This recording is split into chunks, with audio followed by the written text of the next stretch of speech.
baat yi day yomb na lool te bari njariñ lool.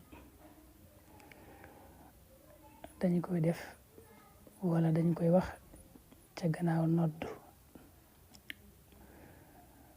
moo tax mu ne yonent bi sallallahu alayhi wa sallam daa wax ne koo xam ne dañoo nodd ba noppi mu wax allahumma rabba hadihi daawati taamma wassalaati alqaa'ima salli ala sayidina muhammadin wa ala alihi wa sahbihi wa aati sayidina muhammadan sallallahu taala alayhi wa sallam alwasila walfadila والدرجة الرافعة وابعثه مقاما محمودا الذي وعدته إنك لا تخلف الميعاد تكي وارض عني رضا لا سخط بعده. neena loolu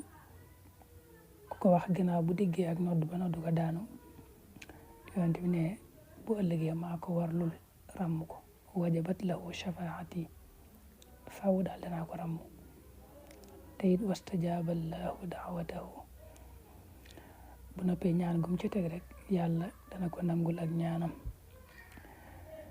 nee na it koo xam ne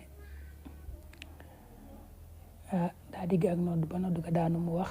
laa ilaha illa allahu waxdahu la sharika lah kullu shayin haalikun illa wajhah allahumma anta alladi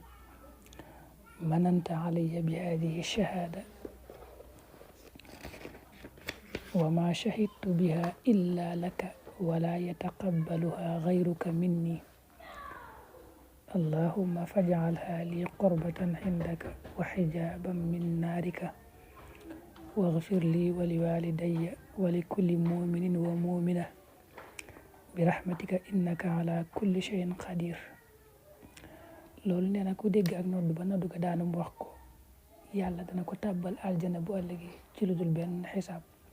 adxalahu llahu tabaraka wa taala aljanna bi gayri xisaab